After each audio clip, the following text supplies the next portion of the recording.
ये छात्रों नमस्कार। एनसीईआरटी गणित कक्षा 10वीं में आपका स्वागत है।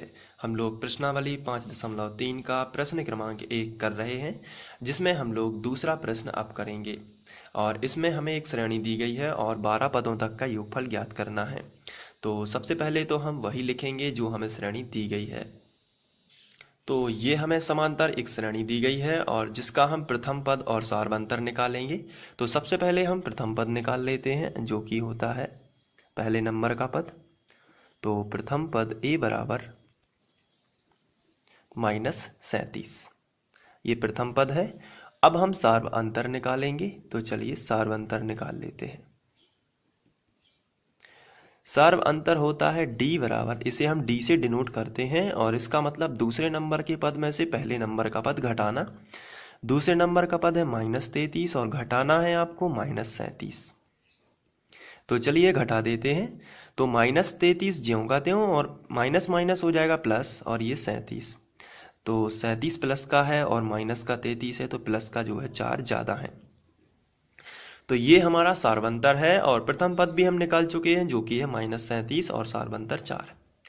तो इसके बाद हमें 12 पदों तक का योग चाहिए, इसलिए n का मान हमें 12 दिया गया है। तो आप यहाँ पर लिखेंगे n बराबर 12। तो इसके बाद हम Sn, चूंकि फॉर्मूला होता है उसको लिखेंगे सबसे पहले। चूंकि Sn का फॉर्मूला होता है Sn बराबर n/2 2a plus n-1 into d, ये होता है Sn का फॉर्मूला। अब यहाँ पर हमें चूंकि n 12 ज्ञात करना है, यानी 12 पदों तक का योगफल, तो इसलिए आप इसलिए का चिन्ह लगा के n की जगह पर 12 लिखेंगे, यानी 12 पदों तक का योगफल। तो n की जगह पर फिर से आप 12 लिखेंगे बटे 2, और यहाँ पर 2 और a का मान आप ऊपर से देख सकते हैं, -37 है।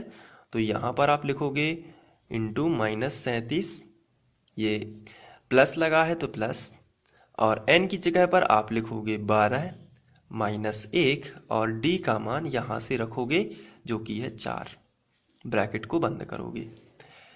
तो ये सब आपको देख के ही लिखना है, a का मान, d का मान और n का मान जितना दिया गया है सिर्फ फॉर्मूला में रखना बस है। इसके बाद यहाँ पर हम 6 आ जाएगा, 2 6 12, तो 6। अब माइनस लगा है तो माइनस तो रहेगा, क्योंकि यहाँ पर प्लस है और प्लस माइनस असमान चिन्ह है, इसलिए माइनस आ जाएगा।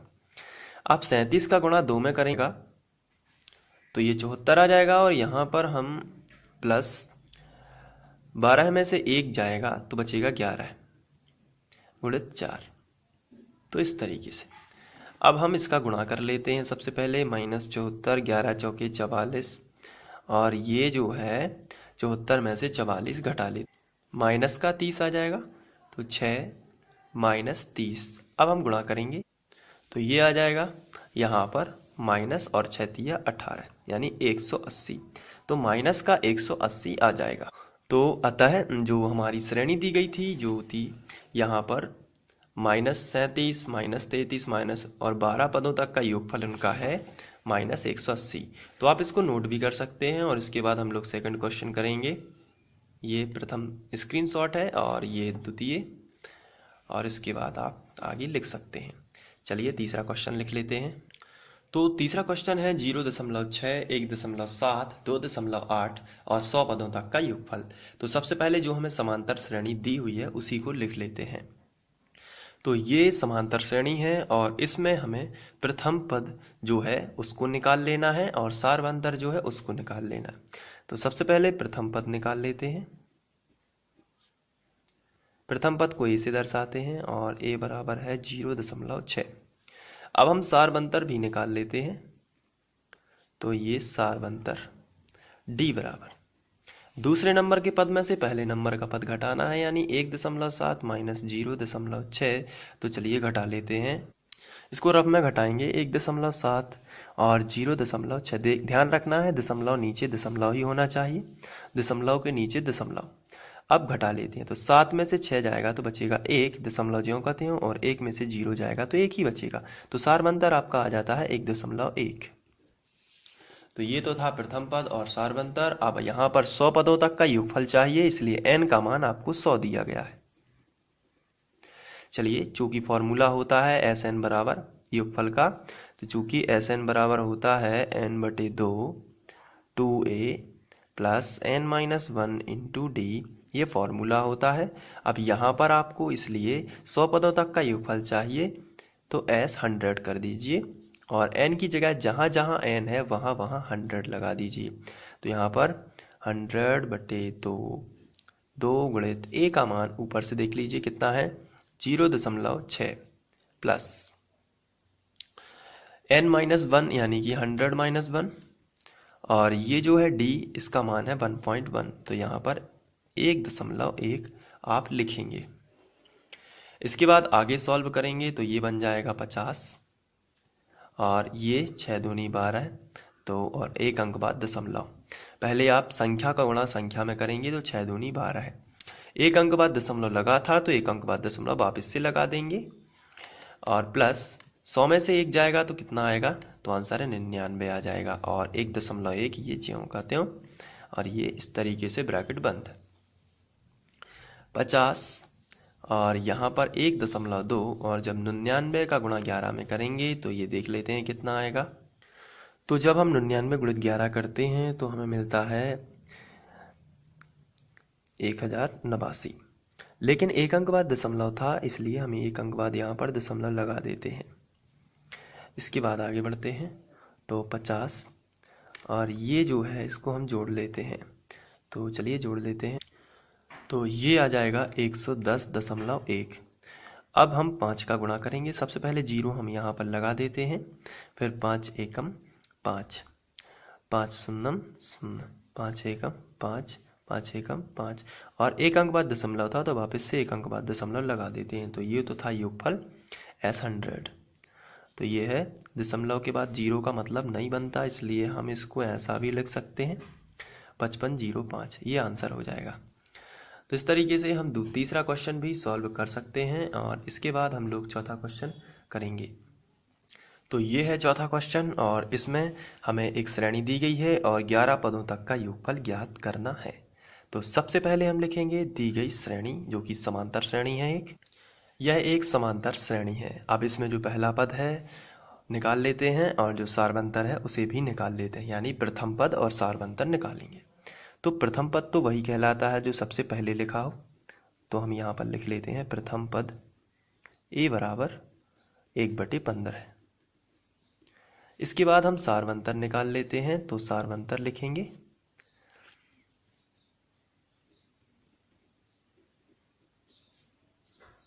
और सार्वंतर d बराबर होगा दूसरे नंबर के पद में से पहले नंबर का पद घटाना, यानी कि 1/12 माइनस 1/15। तो अब इसका एलसीएम लेना पड़ेगा, तो चलिए एलसीएम ले लेते हैं। तो दोनों की दुनिया जो है एलसीएम, इसको हम अलग से ले लेते हैं और रफ में इसको समझते हैं। तो यहाँ पर हम लिख लेते हैं 12, यहाँ पर लिख लेते हैं 15। 3 चौके 12, 3 5 15, 4 एकम 4, 1 से चला जाएगा और 5 ज्यों का त्यों, फिर 5 एकम 5, तो दोनों 1 1 हो जाएंगे। तो यहाँ पर 5 चौके 20 दिया 60, तो 60 एलसीएम आ रहा है। तो यहाँ पर आप 60 लिख दीजिए। तो 12 चौके 48, 12 पंचे 60, तो 5 आया। तो कितनी बार गया, 5 बार। 5 का गुणा ऊपर वाली संख्या में करेंगे, जितने बार भाग जाएगा तो जो संख्या आएगी उसका गुणा ऊपर वाली संख्या। तो 12 पंचे 60, 5 बार गया, 5 एकम 5। एलसीएम तो मैं पहले भी आपको बता चुका हूँ। 15 चौके 60 कितने बार गया है, तो आंसर है 4 बार गया, 4 एकम 4। तो ये फाइनली जाके 5 में से 4 जाएगा तो 1 बचेगा और बटे में ये 60 ज्यों का त्यों, तो सार्वंतर है 1/60। अब हमें a और d दोनों मिल चुके हैं और यहाँ पर 11 पदों तक का योगफल चाहिए, इसलिए n बराबर 11 भी दिया गया है। तो n बराबर 11 दिया गया है। तो यहाँ पर आपको लिखना है चूंकि Sn बराबर जो फॉर्मूला होता है वो होता है n/2 2a plus n-1 into D, ये फॉर्मूला होता है। लेकिन S11 यानी कि 11 पदों तक का योगफल चाहिए, इसलिए S11 बराबर 11/2 11/2, 2 गुणित a का मान आप ऊपर देख सकते हैं 1/15, तो आप यहाँ पर रख दीजिए 1/15 प्लस n-1 यानी 11 - 1, और d का मान आपको 1/60 दिया गया है, तो आप यहाँ पर रखेंगे गुणित 1/60। आप चाहें तो ब्रैकेट भी लगा सकते हैं। इसके बाद आगे बढ़ते हैं। तो S11 बराबर 11/2 और 2 एकम 2/15 आ जाएगा ये, प्लस यहाँ पर 11 में से 1 जाएगा तो बचेगा 10 और 10/60 ये हो जाएगा। अब इसको हम कैंसिल कर देते हैं तो 0 और 0 कैंसिल हो जाएगा तो बचेगा 1/6। तो चलिए सबसे पहले कैंसिल ही कर देते हैं। तो 11/2 इसको ज्यों का त्यों लिखा, 2/15 इसको भी ज्यों का त्यों लिखा और 0 0 कैंसिल तो आ गया 1/6। अब इसका एलसीएम ले लेते हैं। तो S11 बराबर 11/2, यहाँ पर 15 और 6 का एलसीएम ले लेते हैं तो 30 आ जाएगा। आप एलसीएम निकालना जानते हैं और तो 15 दूनी 30 होता है और 6 पंचे 30 होता है। तो दोनों जो है 15 की टेबल में भी 30 आता है और 6 की टेबल में भी 30 आता है। 15 दूनी 30 कितने बार गया? आंसर है 2 बार गया। 15 दूनी 30 2 बार गया। 2 का गुणा 2 में करोगे तो 2 दूनी 4 प्लस 6 पंचे 30 कितनी बार गया? तो आंसर है 5 बार गया। 5 का गुणा 1 में करोगे तो 5 एकम 5। तो यहाँ पर 11/2 5 और 4 हो जाएगा 9/30। तो यहाँ पर और आगे बढ़ेंगे 11 9। आप इसको यहाँ से कैंसिल नहीं कर रहे हैं इसलिए डायरेक्ट आएगा 99/30 दूनी 60। तो अब आप इसको कैंसिल कर सकते हैं 3 से। तो यहाँ पर 3 त्रिका 9 और 3 त्रिका 9 और नीचे आएगा 3 दूनी 6। तो 33/20 जो है वो आपका आंसर आ जाएगा। इस तरीके से आप इसको भी सॉल्व कर सकते हैं, बड़ा ही सिंपल है। तो आप इसको नोट भी कर सकते हैं। और ये पहला शॉट, ये दूसरा शॉट हो जाएगा और ये तीसरा शॉट। तो सबसे पहले आप एक बार सीख लीजिए और इसको एक बार अपने कॉपी में करके देखिए और मेहनत करते रहिए ताकि आप सफलता को प्राप्त हो सके। Thank you.